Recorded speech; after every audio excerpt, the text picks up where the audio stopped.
Hello താത്തേ, നാളെ ഞാൻ നീയായിട്ടുള്ള കല്യാണം നടക്കൂല. ഞാൻ വേറെ കെട്ടാൻ പോണം. നിന്നെ എനിക്ക് വേണ്ട. ഒട്ടം തെറി പറഞ്ഞു. ഐ വിൽ മീറ്റ് യു എന്ന്.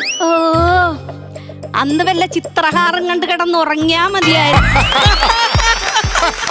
അങ്ങനെ വല്ലതും സംഭവിച്ച പുതിയൊരു പെണ്ണ്, കാറ്, ഊട്ടി, ഇത് പൊളിക്കും. കൊള്ളാം.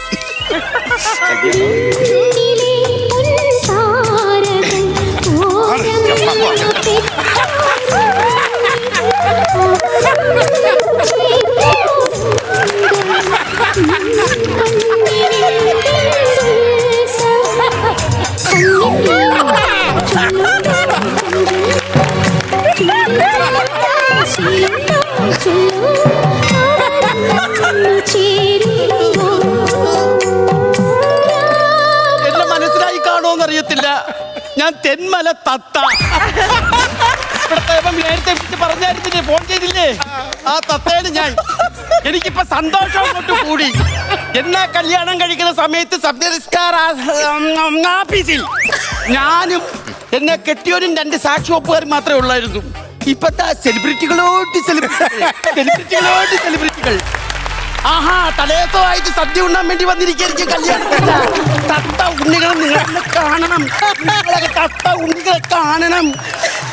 സങ്കടമുണ്ട്. എന്നെ കല്യാണം കഴിച്ചോണ്ട് ഇവിടെ വരുന്ന സമയത്ത് ആ കാണുന്ന വീട് ഷേപ്പ് മാത്രമേ ഉണ്ടായിരുന്നുള്ളൂ. തത്ത കഷ്ടപ്പെട്ടുണ്ടാക്കി കൊടുത്ത് ഒരു അപ്പൂപ്പനുണ്ടായിരുന്നു. ബയോളജി പുസ്തകത്തിനകത്ത് വിരവാദിച്ച പയ്യനെ കണക്കിരിക്കുന്നു. ഞാൻ കഷ്ടപ്പെട്ട ആഹാരം ഉണ്ടാക്കി കൊടുത്ത് അവസാനം ചത്തെടുത്തോണ്ട് പോണ സമയത്ത് 4 പേരെടുക്കേണ്ട സ്ഥാനത്ത് 14 പേരാണ് കളവരെടുത്തോണ്ട് പോകുന്നത്. ആഹാരം വെച്ചു കൊടുത്താ ഇപ്പൊ തത്തയെ വേണ്ട, തത്തയെ വേണ്ട.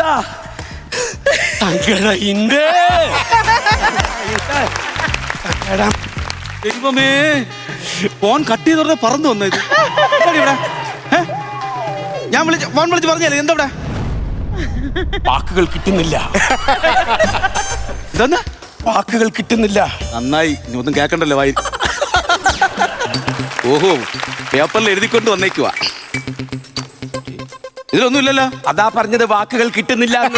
നിനക്ക് എന്തിന്റെ കുഴപ്പമാണ്? ഞാൻ വിളിച്ച് പറഞ്ഞല്ലേ നീ ഇങ്ങോട്ട് വരണ്ട, നിന്നെ കെട്ടില്ല. തത്തേ, പേര് തത്തയാണ്. നീ ഇവിടെ കിടന്ന് ആക്കിയിട്ടൊന്നും ഒരു കാര്യമില്ല. അതല്ല, പിന്നെ നമ്മളെ മക്കള് സഞ്ജുവും ചുഞ്ചുവും പറഞ്ഞ് അച്ഛന്റെ കല്യാണത്തിന് പോവേലേ അമ്മ, പോയിട്ട് വരുമ്പോ കൊണ്ടുവരണേന്ന് പറഞ്ഞു എന്റെ സഞ്ജുവും ചിഞ്ചുവും. അച്ഛനെ കൊണ്ടുവരണേന്നല്ലേ?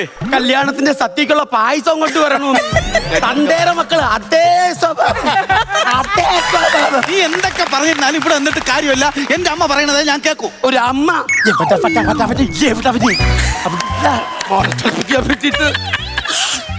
ഞാനൊരു കാര്യം ചോദിച്ചോട്ടാ. ചോദിക്ക്. നിങ്ങൾ സഞ്ജുവിന്റെ ചിഞ്ചുവിന്റെ ആരാണ്? നമ്മള് എന്റെ പിള്ളേരല്ലേ? മക്കൾ എന്നല്ല, എന്റെ മക്കള്. അല്ലാതെ ഞാൻ ഇവിടെ സ്പെഷ്യൽ പെർഫോമൻസ് കിട്ടിയിട്ട് എനിക്ക് കിട്ടിയ ട്രോഫികളല്ല.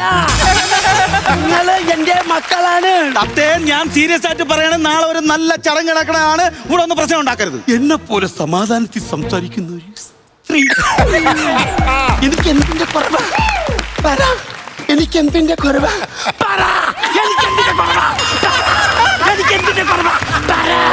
ഇത് തന്നെയാണ് ഏറ്റവും വലിയ കുറവ്. എടി, നിന്റെ കുറവ് പറയാൻ പറ്റത്തില്ല. പറഞ്ഞു കഴിഞ്ഞാൽ 6 എപ്പിസോഡ് ഞാൻ ഒറ്റക്കൂടെ നിന്ന് സ്റ്റാൻഡപ്പ് പഠിക്കേണ്ടി വരും. ഞാനൊരു കാര്യം പറഞ്ഞേക്കാം. എന്റെ തറവാട്ടിലോട്ട് വന്ന് കയറി അയ്യോ പന്തലും കെട്ടി കല്യാണത്തിന് ഒന്ന് കാണണോടാ. യവൻ എന്റെ കുടുംബത്തിൽ വന്ന് കയറി അന്ന് മുടിഞ്ഞിരിക്കണു തറവാടേ. തറവാട് എന്നെ കൊണ്ട് പറയിപ്പിക്കല്ലേ. പറഞ്ഞാ നീ നാറും. പറയട്ടാ, കേക്കണം. ഞാൻ ഇവളെ വിളിച്ചോണ്ട് വന്നു. പിന്നെ വീട്ടുകാരൊക്കെ അങ്ങ് ഒരുമിച്ചിട്ട് ഒരു ദിവസം ഞാൻ വിരുന്നിന് പോയി.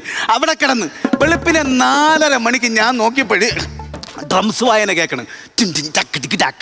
ഇതെവിടെ നിന്നടാ ഈ ശബ്ദം എന്നറിയാൻ വേണ്ടി ഞാനിങ്ങനെ ശബ്ദം ശ്രദ്ധിച്ച് ചെന്നപ്പോ ഇവൾ അച്ഛൻ ബാത്റൂമിൽ 3 ബക്കറ്റ് നിരത്തി വെച്ചിട്ട് കമ്പ് വെച്ചിട്ട് എന്താ മാമാന്ന് ചോദിച്ചോ പറഞ്ഞു. ബാത്റൂമിൽ ഡോറില്ല, ഇങ്ങനെ ശബ്ദം ഒട്ടാക്കിക്കൊണ്ടിരിക്കണം, ഇല്ലെങ്കിൽ ആൾക്കാർ വരുമെന്ന്.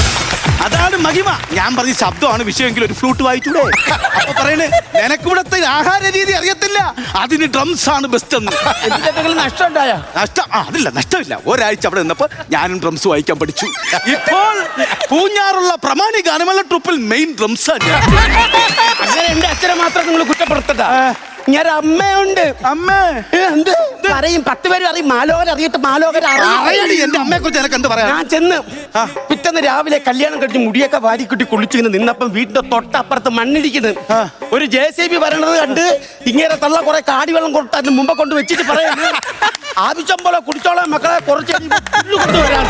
അതിലെന്താ വലിയ പുതുമ?